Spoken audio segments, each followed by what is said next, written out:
I don't have any specific target right now. My vision is really the next work, the next work. I tend not to look back too much, not too far forward. Keep my eye on the next step. My studio is an island or a continent unto itself, a world unto itself. I have fashioned this little world here. So wherever it is, that's home.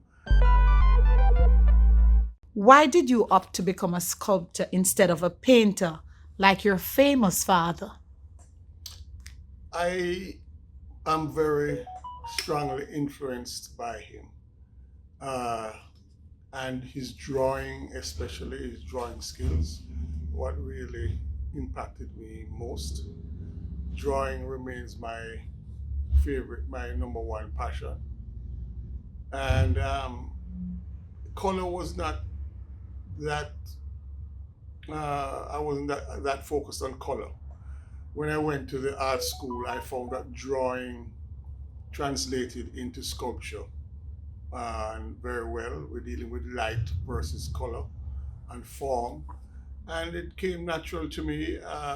And also, from very early, I was influenced by seeing public sculptures around and, was in awe of the ability to create these large public sculptures. So when I found sculpture, my tutor at art school was Christopher Gonzalez.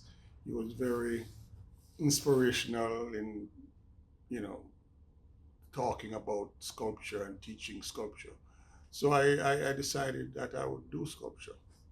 I was always influenced by Alvin Marriott and especially his runner at the National Stadium. As a sportsman going to the stadium, it was a very inspirational piece. On top of that, my parents knew some of the runners, knew Alvin Marriott. So I found it very inspirational and I thought, wow, it would be fantastic to have at least one piece in a public space like this National Stadium. So that was the early inspiration from Jamaican sculptors. But I was influenced. I admired Edna Manley. I worked with her for a while, casting some of her later works, and saw some of her public works, and those inspired me. As I said, Christopher Gonzalez as a teacher and sculptor were the main ones. Who influenced you? Yes. How did you approach the statue of Martin Luther King? What were some of the challenges that you faced? Well, there were the physical challenges, number one. Well, that wasn't number one. Number one was developing a concept of who Martin Luther King is. How do I represent him? And I remember from childhood, I was probably shortly after he was killed. So I would be early teens. I would see films of him and the whole civil rights movement. And I developed a kind of understanding of that struggle and the struggle he went through, the civil rights, and so on. And I approached it with that sort of idea in mind, but also decided to listen to all of his speeches that I could get, got a collection on CDs. And throughout his speeches, the recurring message of love versus the angst of racism and the civil rights, but the message of love that he kept putting forward made me change my concept to one representing more love and hope. And so that is how I dealt with the challenge of the concept and how I wanted to display him. And then the challenge of introducing the bird, because usually my figures tend to stand alone without added props, but here I added the bird and it worked, in terms of sending that message of hope and love and peace and so on. Then there was a challenge of the physical aspect of it, doing 12 feet tall. It just fit into my studio. The space was just able to accommodate it. I was climbing ladders, I was lifting weights up and down. So there was a physical challenge of it. Okay. And viewing it on that scale is also very challenging because you don't usually view the figure twice life size. So I had to work out that sort of view of the scale and the aesthetics, the proportions. How was it received, though? It has been received very well. I've gotten very positive feedback. People have told me they have been moved to tears, which is very touching. And people, uh, they connect with the message of hope, the message of love, and so on. And also, I think the bird also is a symbol of, how can I say it, a tribute to all the lives that were lost during the pandemic, which coincided with the installation of the work and so on. So Windrush. How will you approach Windrush? I see this fantastic sculpture standing behind you, and I want to find out a little bit more about how you will approach Windrush. um, Talk to us about that. What is Windrush for you? Windrush is a personal journey as well as representing the journey of immigrants throughout history. Immigrants throughout the Windrush generation, immigrants in general, the whole. I try to see and create an understanding of what it feels like. And I've experienced it too, as I'm an immigrant here in the United States. I packed my suitcases and my belongings and I came here looking for a better life, looking to extend myself. Um, so this is what I try to express. And I use the family, the father, mother, the child, and created that connection of the family being important. It's a family movement. It's not just an individual, but the family, and the suitcases that they stand on represent their culture. Mhm. It represents all that they have of value and their foundation that they will use as a springboard to, um, move ahead in their new environment. When will you begin work in the UK? Well, work has already begun here in my studio, Mhm. and we are using the technology, digital scanning, and work in the UK has begun to enlarge this model um, to a 12-foot scale.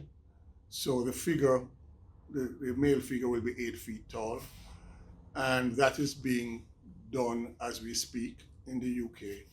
And within the next week, I expect to be in the UK for a few months working on it. I understand that you're a child of Windrush, that generation. Can Mhm. you tell me what that's all about? Well, the Windrush generation is marked between 1948 and 71. But the Empire Windrush was the first ship. It only did one voyage, but it was the first time on that ship immigrants were carried from Jamaica mainly and Trinidad and a couple other countries went to England in 1948. It never sailed again, but my parents went on a ship to England. They actually met on a ship going to England in 1952. Uh, People were called to come to England to help rebuild the country after World War II. So they met on the ship. They got married. My brother was born in 1954 in England. I was conceived in England in 1957. And my mother went back to Jamaica to have me in early 58. We went back to England and lived there until 1962, thereabout, when my entire family went back to Jamaica after independence. Oh, fantastic. All right, so I'm going to take you out of Windrush and go right back into Jamaica with our national heroes and the 7 busts that you did of our national heroes. What challenges did you face making those busts? The major challenges were the heroes that there was no photographic reference. So you had Nanny, uh, Nanny, uh, Paul Bogle. There's a picture of him, only one picture, I think. Sir William Gordon. There is very vague pictures of him, and Sam Sharp. Sam Sharp. There is no picture of him either. So the images that we have of mainly Nanny and Sam Sharp are artists' impressions of Nanny. So I had to find a way to develop the character. And that was a major challenge. The later ones, there was enough photographic reference for me to, and enough of my personal knowledge of them for me to grasp, the personality. But I had to, I think, with Nanny and Sam Sharp, really dig deep to find a character that would represent their journey. How would you say then that that differed to you doing Bolt, Asafa, Veronica, and Shellyan? I know you could find photographs of them, but how? Well, the major difference is that I actually met each one of them. Oh, Um, what is also interesting is that I asked each one before presenting my view of what they should look like or what pose they wanted to represent, how they wanted themselves to be represented. And Bolt was obvious, everybody wanted to the world. But the other 3 all came back with photographs of themselves that was exactly how I had envisaged depicting them. Um, so Veronica came back with that picture of her looking up with her hands out. Shelly Ann, she liked, the fist pump at the end of her first victory. Asafa Powell, he liked that shirtless Adonis type figure. So each one of them, their view of themselves was very much in sync with how I saw them and I guess how the public sees them. talk to me about Louise Bennett. How did you do that statue of her? How differently did you do that I statue? have a very soft spot for that sculpture. Mhm. Louise Bennett is an artist. The other, many of the other public sculptures are either thematic or of athletes. Louise Bennett is representing our culture, which I find very, it's fantastic to get an opportunity to represent somebody who promotes the culture that I am working in. So also it does not sit in a stadium or very sophisticated, so to speak, or in a city center. It becomes the centerpiece for a small rural town and lifts the entire spirit of the town. So I found that very, very touching that I was able to make that type of contribution.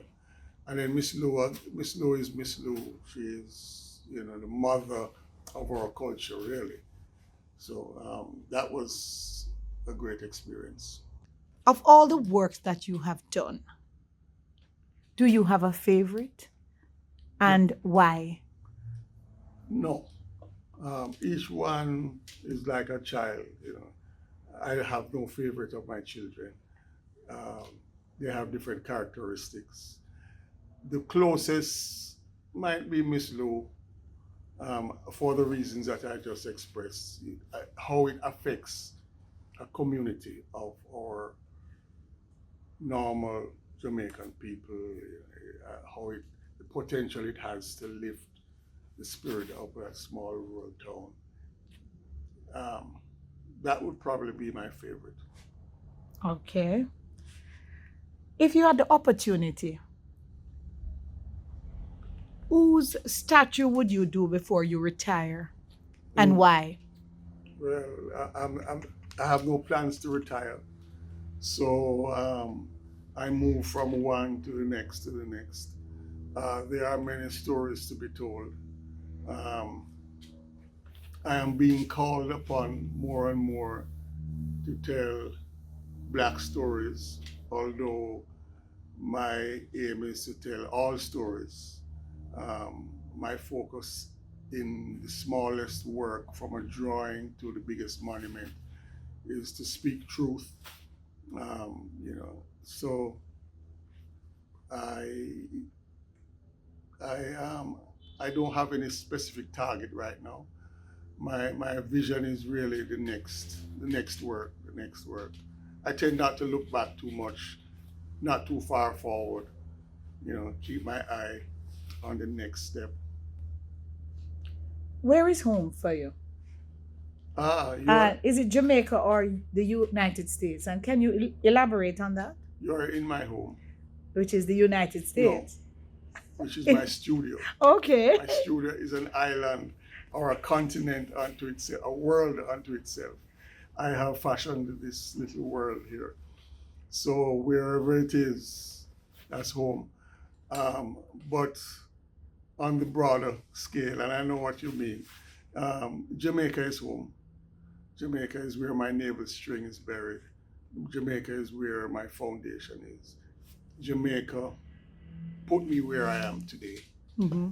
because I came to the States not empty handed. I came with my suitcase full of my experiences in Jamaica. And that has um, given me the strength to move ahead.